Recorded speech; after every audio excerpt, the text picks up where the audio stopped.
blew my mind. It's like everything that technology is, a database, storage, network, and compute. In fact, that's why the number one advice I give everyone trying to break into tech in 2025.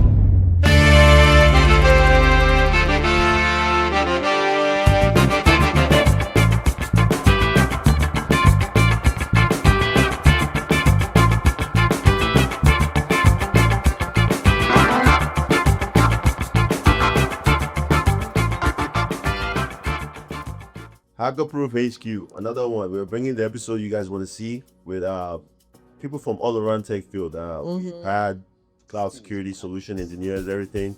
And today we have Juwon and Techie. Solution engineering, is that right? Yeah. Product and solution engineering. Product solution engineering. Stay in the Austin space. Also a tech content creator. I'm going to pass it over to you and have you introduce yourself and just tell us about you a little bit. Yeah, thank you so much for having me, team. We've always been seeing the great work that you guys have been doing, and finally to be a part of excited to be a part of it. So I'm Juwon, aka Juwonthetechie, as you said, tech content creator. One of the reasons why I wanted to do that was because I've seen how transformational that tech could be, and as I was saying, follow the voice, and seeing how more people can transform their lives, as me and many of my friends, and I feel like you guys have also seen it. Started my tech career journey as a tech entrepreneur straight out of college. I was actually inspired by a few guys I went to college with back in Nigeria. Crazy story, these guys got out of college, built the largest job site in Nigeria. Job site. Wow. Jobberman, you probably heard of it. What is it called? Jobberman. Jobberman. Yeah, I think it's in Ghana too. It's the largest in West familiar. Wow. It That's sounds awesome. very familiar. Came straight out of college and they raised $1 million from Tiger Global. That was what changed me. I'm like, bro, I don't care what it takes. I gotta get in tech. And what that meant to me then was I had to go learn to code. But my mentor, who was one of the founders, kind of told me you don't need to code to work in tech. And that's kind of how I got into entrepreneurship. And that's actually one of the biggest things that I preach now to people trying to get in. It's if you figure out what you're good at, you can actually use that to build a career you want in tech. Yeah, let me ask you another question. You trusted by just learning from your co-founder of an app. What's it called? Jobberman, yeah. Okay, so how challenging was it just the first few months that you were learning this stuff and trying to get into tech? What was your biggest challenges you faced? So it's interesting because I took a very different path that's not traditional to most people get into tech now, because I got into tech building my own tech company. So the challenges are very different. Yeah. So it was an e-commerce website. Oh, So in this case, my problem at that time was trying to sell products online. Yeah. And I had to go figure out what kind of products could we sell. So to give you an idea, it's we were trying to do a dollar store concept, but in Naira. So it's I had to go figure out the right product categories to buy that I could still have a good enough margin to be able to sell it at a cheap price to do that. Of course, at the same time, you have to figure out technology. Whether it's buy hosting technology, whether it's the system, then we use a platform called OpenCart, but it kind of like WordPress for e-commerce. And just have to figure that out, and end to end, right? How do we ship, how do we get it to the customer? How do we do customer service? Yeah. So I got a sense of all of that stuff. And which is why when I eventually made a transition into corporate, So easy. Product was where I wanted to Makes sense. It Yeah. makes You have all the sense. skills already to transfer over. And Yeah, thanks. there have a few. There've been. I saw this. I'm forgetting the name of this one business that was going to start in Nigeria, similar to your concept. They wanted to do a grocery delivery thing in Nigeria, and they faced a lot of challenges because of the infrastructure. The infrastructure piece made it very difficult. What are they doing after doing that? Nigeria with I don't feel the food and drugs regulation there would be suitable enough for having it. Yeah, there's no one you can sue or something. Yeah. But did you face those infrastructure challenges? Were you able to get it off the ground, going? What was your success? Oh, for sure. So did face a lot of challenges. In fact, the biggest one, and which is kind of I've built into steps, is just getting used to hearing no. Right. Yeah. So think about it this way. If I'm gonna go to a business, so I started with businesses, right? Just businesses on Main Street, and saying, I see you bring in stuff from Primark is within my price range. Would you sell to me? But I'm not saying sell to me so I could give you cash. I'm saying, can I come to you and take the product when I sell it online? And it's just too complex. Like, go away. I'm not doing business. I'm not doing it. Yeah. So I started getting better at even selecting the right products too, because it's like not everything that I could sell below a certain price point do people want, right? So like I had to get good at figuring those things out. And I finally figured out the market, figured out how to reach it out. And that's the thing, is like I'm figuring out Facebook ads at this point, posting on blogs, doing all this. Like you're wearing so many hats at one time. Yeah, none of the things I've been ever prepared for, right? But that's the beauty. And if I would take that back, maybe to answer the original question, it's like, how do you do it? It's the same way if you want to get into tech, even in 2025. You have to be scrappy. Think about it like, what is it that I'm trying to get to, and what do I need to do it? I get it because I post content online. I get a lot of people reaching out and saying, you know, teach me, show me, how do I do it? Can you tell me? The difference that I've seen between people who make it and those who don't is that the people who make it put in a lot of work into learning what they need to do. Exactly. So eventually when you find the person who's going to tell you, even the kind of questions you ask are different. It's different. And they know you're different. So they're going to be willing to help you. Yeah. No, all this thing you're mentioning with the app and just being in tech, data is really important. For sure. Well, you know, what role does data play in terms of traditional, you know, how file was saved back then, how everything was in a drawer? I don't know if everything was clear, easily accessible to now that all data stays in the cloud. And you being also in the cloud space, understand that, you know, that's making it easier for business to operate and do things. I just want to get your perspective on how data has changed during time and how data is being saved now. Bro, I'm going to actually take you all the way back, right? So when I started before I even built the business, I got a job out of college. I was working for a kids retail store that was selling kids fashion. And this was the time where e-commerce was brand new in the country, right? So I think it was Jumia, Dilday, and Konga were like the three big players at the time. And we also didn't even have any e-commerce strategy, which was because I was able to help them build that out, I was then able to go do my thing. But, you know, to date myself a little bit, it's been quite a minute. And the interesting part of that was, even though I was heavily involved in helping them build tech, do all of that, there was something that I never clocked, right? Is that, you know, when you think about traditional commerce, right? Let's say you go walk into a store, you see what you like, you feel the texture, you touch it, you look at all of that stuff. You can then make a decision, right? Also ask the price.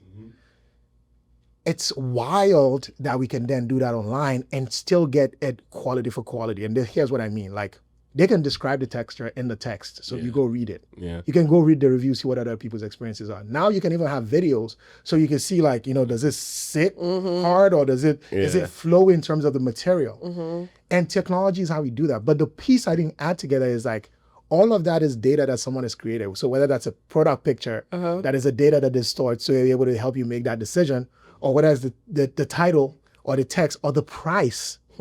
So coming back now to this moment where I now work in the cloud, I realize how important that is, because everything that technology is, you know, someone said it and it blew my mind. It's like, it's data, a database, storage, network, and compute, right? That really is the foundation. Everything. That's everything. That's the foundation. In fact, that's why the number one advice I give everyone trying to break into tech in 2025, I don't care which cloud platform it is, go get their basic level cert. Because at the very minimum, even if you don't do the cert, get the knowledge. And the knowledge, for sure. A lot of the things, I'm sure all of you can relate, but it might sound strange to the person who doesn't know. So that's why you want to have that base level understanding of what it is that powers technology and how does it work. Oh my goodness, that is 100%.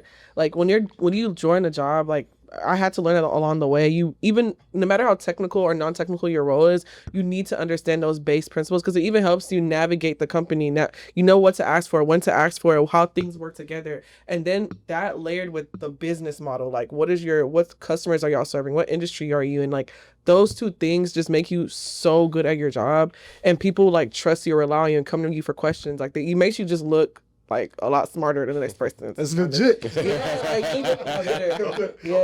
Talk about jobs. You know, what is one controversial take you can say about the current job market that we're in? Sure. You know how they talk about like the dating pool being filled with it's the same with it's probably worse with it's probably because so and maybe to bring people up to speed about why it's the case, right? One, the interest in tech has gone gone crazy, way yeah. up, right? Like tech jobs probably grew anywhere from like 40 to like 70% in just 1 year. It was a high spike. Yeah. So like people who were in healthcare now, they work as Yeah. scrum masters or software engineers. Yeah. And now they don't want to go back, bro. Oh, you Yeah. don't want to go back. Like you have your RN license. You never and- want to go back. So ultimately, it's that now with all of the companies now focusing on efficiency and the investors squeezing them, you're now seeing the shrinkage in that job market. There's also the excuse of AI, because to be honest, I don't really believe that the job loss we're seeing right now is AI, is offshoring, really. Right? Yeah, Like, it is taking the offshoring. jobs. Yeah. Is it just cheaper prices? Yeah. That's what it is. And I have very controversial opinions about that. So for me, it's that I don't think it's right, for companies to be making crazy amounts of money Yeah. and still to not share it. Because, a lot of people make arguments about, whether it's redistributing wealth or topics like that. And the argument that people typically have about that is like, we have a productivity market, you can do whatever. But if you're tipping the scale and literally taking opportunities away from people, you can't make that argument anymore. And I do believe that is a very cynical worldview to have if you're creating prosperity, we're all making more money, but people can't even share in that. Like, do you think that's fair? No, I mean, no, I'll just say no. Yeah. I'll say no. I don't know. I think it just depends on the case, to be I honest. think it But comes also I don't from know. executive and the board, demanding more growth. Yeah. Yeah. Demanding more growth. So sometimes company have to find ways to To accomplish drive that, growth, yeah. and that is taking a little bit away from the people like you and me who are doing most of the work. Yep. Then our value might be doing a lot, but our value is not turning. yeah. Exactly. Yeah. And maybe to add a little bit to that, I do hope, at least it's something that I'm dreaming about, is that if the interest rates actually get cut, we might see that trend change. More money flow. The challenge right now is that interest rates are so high that you can just go park your money somewhere and not do anything. So we're not really in a growth economy, because it's No. like Not at all. you can make so much money not building and growing. So companies are doing that. But I think that if that flips over where interest rate gets stripped, people can go build things again. You can't park it anywhere and make money. I think that drive for growth is going to drive the demand for more talent, and those opportunities are going to come in again. Do you really think the interest rates are stopping the drive for growth, though? Yeah, It does. Think about it in the housing market right now. Yeah. A lot of people like you and me don't want to buy houses. Why? Yeah. It's expensive. It's expensive. Expensive. And bro, like I'm in business school right now, right? So one of the things, bro. One of the things that gets driven into our minds in multiple of the courses that we talk about is like what they call the weighted average cost of capital, which is WACC, and it's the thing that drives a lot of business decisions, right? In fact, even when you're like buying stock, I know like we probably don't think about that, but it's like the rate. Let me just simplify it. If Microsoft goes in the market and is trying to borrow money from banks, they're gonna get a far better rate Right. than if Palantir is going, because the risk that each business has is different. So if you're less riskier business, you're gonna get a better rate, because I would demand a higher rate of return to invest in your business, because my money I can lose my money, but if it's safe, which is like, so what is usually tied to is government bonds, because the government will always pay you. Yeah. So it's like, how close is your business to a government bond? Yeah. The farther it is away from that, the more expensive capital is going to be. And to even bring it back to like, everyday life, it's like, if you have a good credit score, you're going to get a better rate. It's that simple. Okay. Well, how do you stand out in this market still? People still got to switch jobs. People still need to make money. How do you stand out? Some people say it's having a social presence also, but does that really help or affect your chances of getting jobs? Social presence? Yes, sir. It depends on what it is. Okay. In fact, that's a really good question. One of the biggest problems that people tend to have is that they think that having that presence means being a celebrity. Impact is not followers. In fact, I've seen the wrongest way of doing it. So there was this dude that I met online, and not the way I met him, I already knew of him, but I saw him on a social platform one time actually telling people to come pay him $2,000 to teach him how to get into cybersecurity, which wasn't crazy until I actually met this guy in person, and this guy didn't work in cybersecurity. he's trying to get into cybersecurity and trying to charge people to get into cybersecurity. I'm like, this is the wildest thing Like, ever. I'm not even surprised. I'm not even surprised. I'm not even surprised. And to go back is that, so what is the right way? Don't do it like that guy. Yeah. The right way to do it is, if I was learning today, I wanted to become a product manager, data engineer, cybersecurity engineer, I would literally document my journey and say, you know, this week, so I'm on LinkedIn, this week on my, 100-day journey to becoming a data engineer, the problem I was trying to figure out was what is the best resources that's going to get me there in real time. I found this video by X person on YouTube that I thought was really great that broke down the role and da-da-da-da-da. By month 1, I've done maybe some, I don't know what data engineers do day to day, but maybe built a model or something like that. And like, here's a link to it. Can you critique it? This is what happens. If I'm a recruiter and I'm searching by data engineer, your profile pops up and I look through it, I'm seeing how you're documenting how you went from A to Z. Did you see how I'm more likely to contact you to see how you're doing? I see what you're saying. The flip side is you're showing off and being pompous and saying, I've done this, I've done that. And sorry, I missed something. The beauty of even going that route is that how many of you have seen like rug videos online where somebody's washing it and then it gets cleaner and cleaner? Yeah. We like to see those kind of stories. You like the journey, We like the rags to riches stories. Yeah. So it actually gives you an unfair advantage if you're documenting journey transparently that way, not lying and trying to flex on people like, oh, I got this. Yeah. That's one thing I like about Hacker Proof. We show growth, we show success, but we don't do it in a way that shows that we are flexing. We're trying to tell you, look at all the things we've done, look at all the things we have. We do it more in a settled way that we're trying to invite you as a person, just know more about you. Part of our journey. Yeah, facts. I feel like I'm kind of in business school too, like talking to you, like this whole conversation.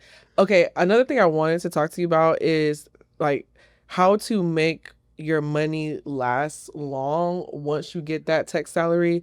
What are some investment strategies you made? What are you doing currently in this economy to, balance the rate? Like, what are you doing? What's a good financial strategy to really make your money last long in this? That is a beautiful question. And it's interesting. Like, that's actually one content area that I don't talk about enough that I almost want to talk about more because, people always say get into tech for passion. Yeah. If you have passion, great, but we all get into tech for money. Let's not lie to ourselves. Nobody, I got into it for passion. Nobody's passionate about saying, can you see my screen?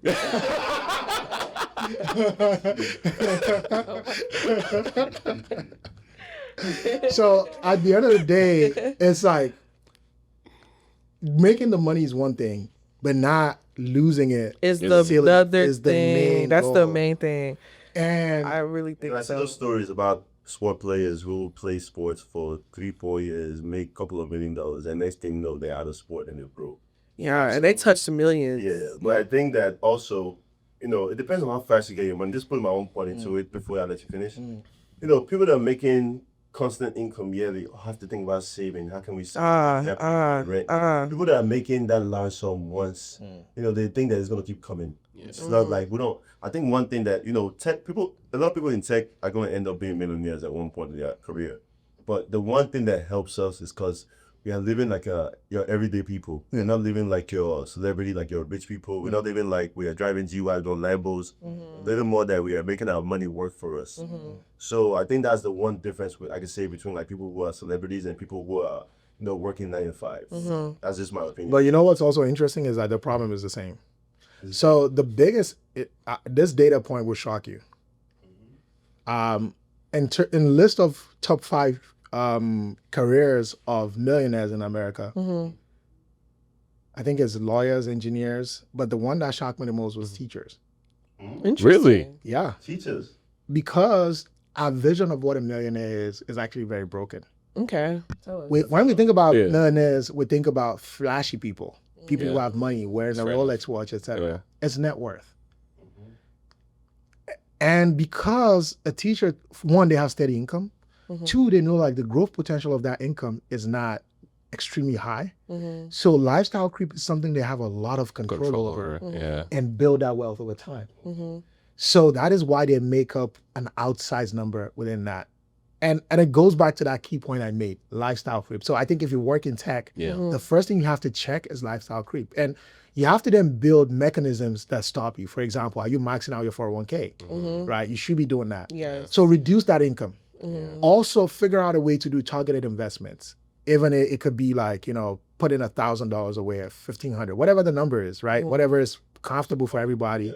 Put that away straight from, your checking every month is going away.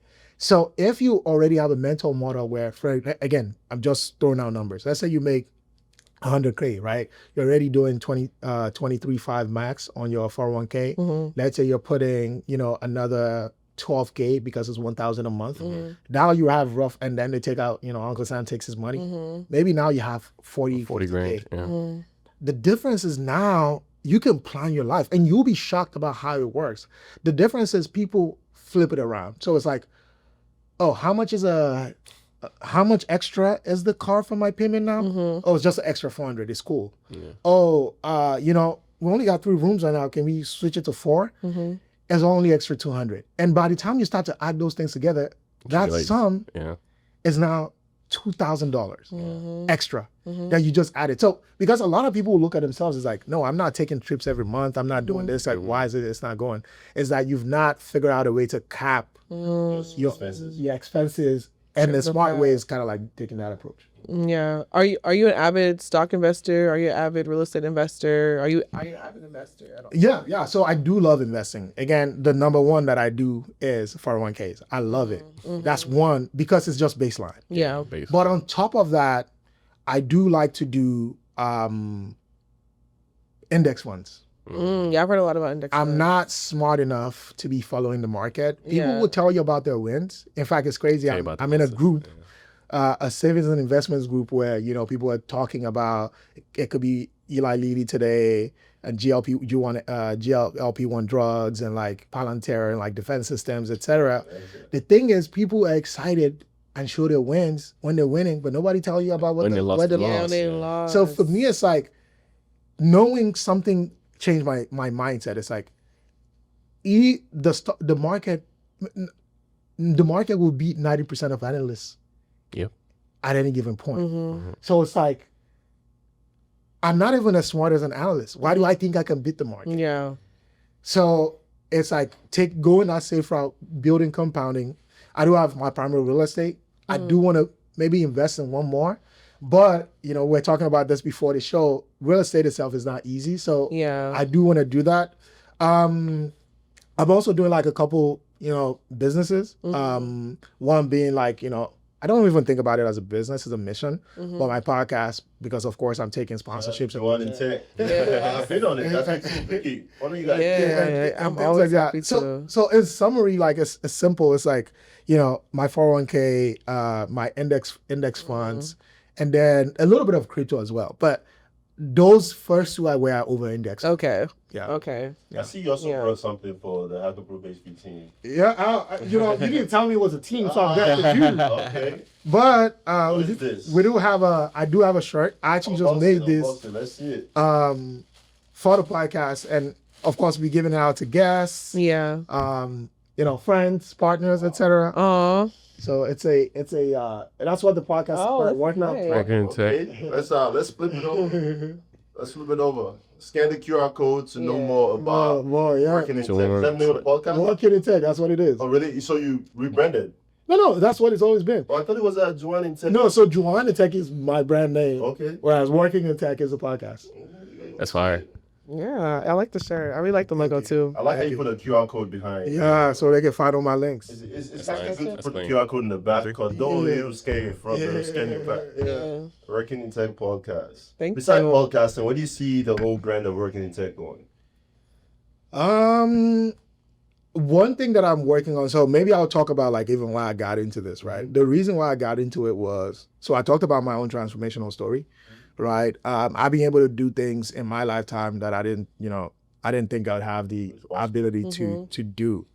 And I do want to make that possibility open to people, which is why even Working in Tech came into being, because as the name actually implies, it's like I'm bringing people who work in tech to talk about their experience and their journey and take it away from like, fakers. Like, oh, we could put like, I got a G-Wagon. I got, this fancy car. Yeah. Like, look at my life. Yeah. But we all know, like, that's not what it is. I mean, some people A expect lot of people know, because a lot of people think that's what it is, though. Interesting. So it's like, it's more of the boring stuff. But I do understand, like, why, again, it's like MTV-based cribs. Yeah. Even, like, renting cribs sometimes to actually push that agenda or whatever. But at the end of the day, it's like the real deal. So for me, the real idea is, like, I do want to go into, like, I want to start almost like a training program, a free training program, to actually not only to take it from knowledge to actual practice. We Where should lead a mentorship session on one of our Yeah.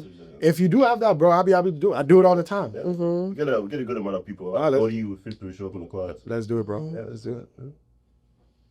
Okay. Well, we're getting closer to the end. We usually like to leave about a couple of minutes at the end for you to ask us questions about Hacker Proof H2, what we do, what we're all about, and what we see ourselves going. And any kind of question they think maybe would be good for the audience to know. Leave the floor. We'll see that. Yeah. Yeah, dope. So I'm gonna ask each person a question. That's fine. So I'm gonna ask you first. Why did you? Because I do understand the model that you guys have, right? You guys are all bounded behind that mission, and I really love it. So what was it about Hacker Proof that really convinced you and make you want to buy into it? I think for me, it was the brotherhood in the beginning. It was like, these guys look like me and they getting it done. I want to be like them. And the idea of always being in a room with guys that just push each other, it was something that I really desired. So we got in together. Dan brought the idea up. He was like, hey, let's do it. I was like, I'm all in. Let's get it. So we started doing it, started from the podcast, started into the event space, now the application development side of the house. And it's been great. And I could tell you ever since I met these guys, like, the stock has been going up. You know what I mean? Yes, go. So